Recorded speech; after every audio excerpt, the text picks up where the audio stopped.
और इस देश में अगर ब्राह्मणों के ऊपर कहर बरपाती है भाजपा तो मैं बड़ा खुश होता हूँ, क्योंकि ब्राह्मण पतरचट्टा कौम है।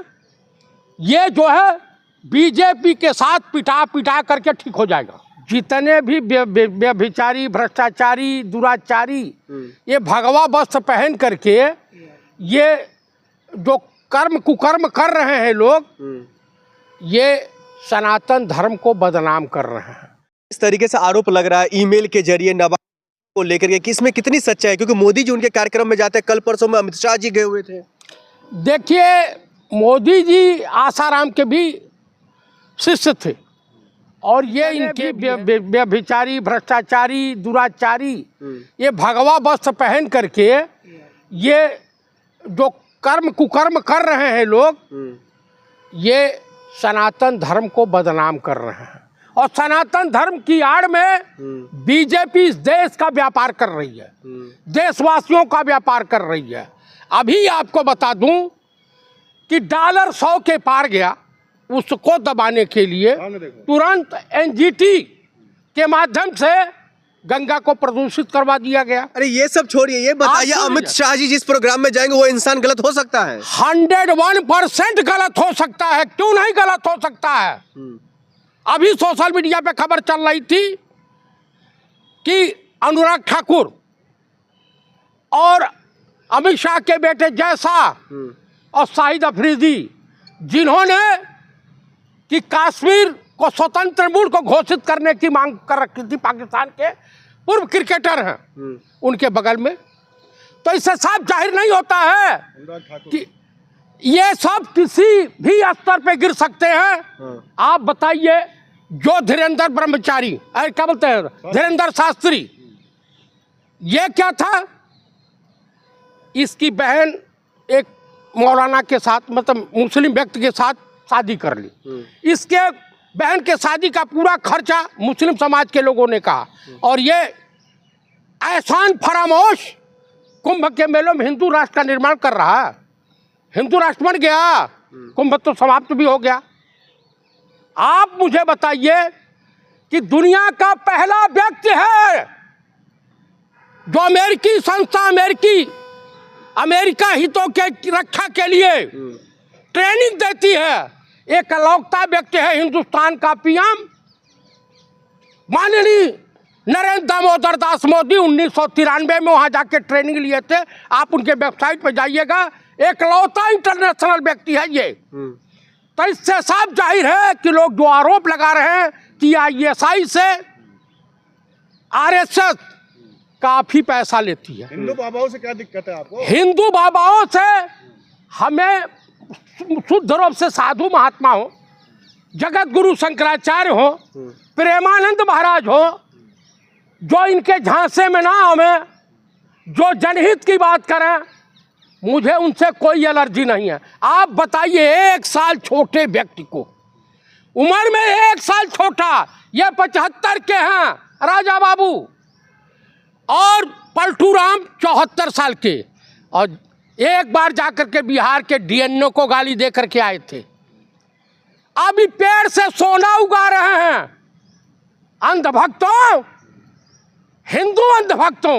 ये देख लो कि भविष्य में ये लैट्रिन से भी कुछ निकालेंगे, हीरा निकालेंगे। अनुरुद्धाचार्य हैं, देव की लंदन है, और भी बाबा हैं, इनसे क्या परेशानी है? ये सब दुराचारी हैं, व्यभिचारी हैं, अपनी दुकान चलाते हैं।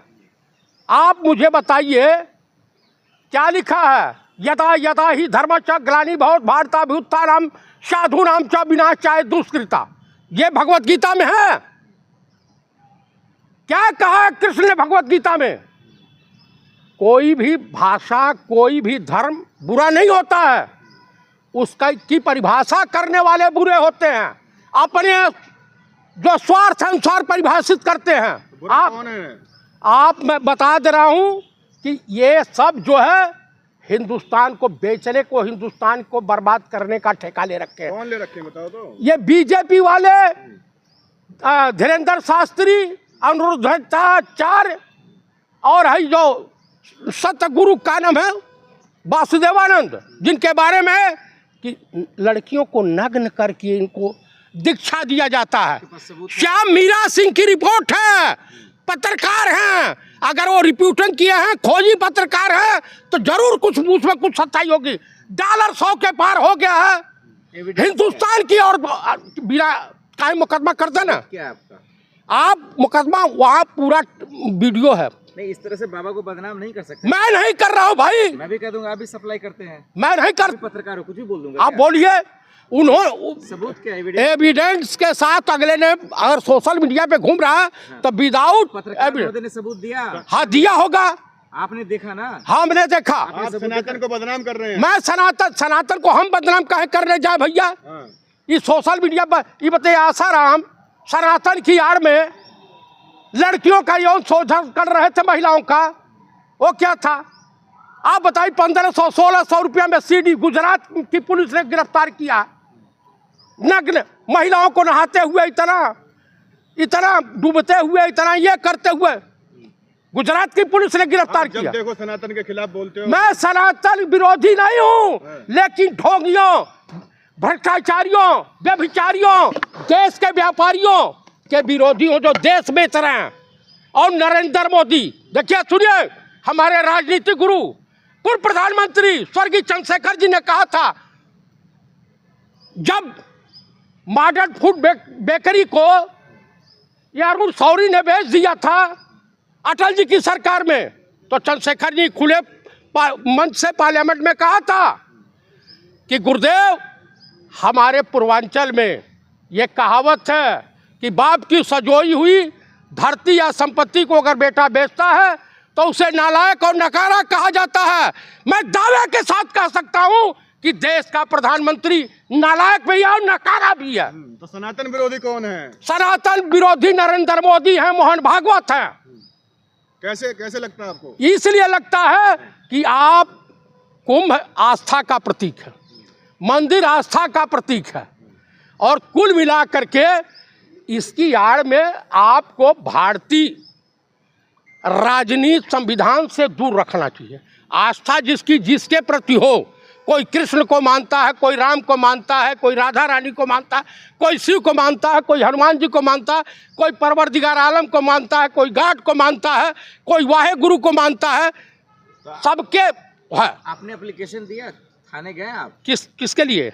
अगर कोई ब्लैकमेल कर रहा है तो आपने एफआईआर क्यों नहीं किया अभी? किस पे? अरे बाबा पे, यार, किस पे? अरे बाबा पे कब? जब वहां देश का गृह मंत्री जा रहा, राम भद्राचार्य, जब नीच शब्द का इस्तेमाल किया था ब्राह्मणों के लिए भी, दलितों के लिए भी, तो उसके खिलाफ हम लोग गए थे पार्लियामेंट थाने में। एसएचओ और एसीपी ने हाथ जोड़ के कहा हमको नौकरी करने दीजिए। हम लोग बाहर आकर के बयान दिए। तो आप दूसरे थाने जाते? अब कौन सा थाने जाएं? हिंदुस्तान में ही यहाँ न्यायपालिका तो इलेक्शन कमिश्नर के खिलाफ न्याय देने में कतरा रही है। यहाँ जो जज भाजपा के पक्ष में न्याय दे रहा है सुप्रीम कोर्ट का, वो लोकपाल हो जा रहा है, प्रमुख लोकपाल। जो जज राम मंदिर पर फैसला दे देता है अर्जी फर्जी तरीके से, वो जज राज्यसभा सदस्य हो जाता है।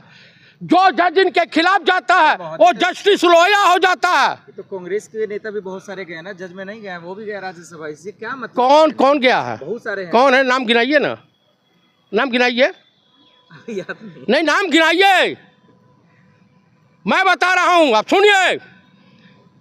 यही जो है अपने काजू, क्या नाम था इसका जो इससे पहले चीफ जस्टिस से, नहीं इससे पहले चंद्रचूड़, डीवाई चंद्रचूड़ के पिताजी भी स्वतंत्र भारत के इतिहास में 6 साल लगातार जज रहे, chief justice supreme court of India. Indira ji के रिजीम में इंदिरा जी ने कहा कि मुझे एक महिला सुप्रीम कोर्ट में जज की आवश्यकता है। तो जानते हैं साउथ इंडिया से एक मुस्लिम महिला जज काबिल मिली तो उनको यहाँ स्थापित किया गया।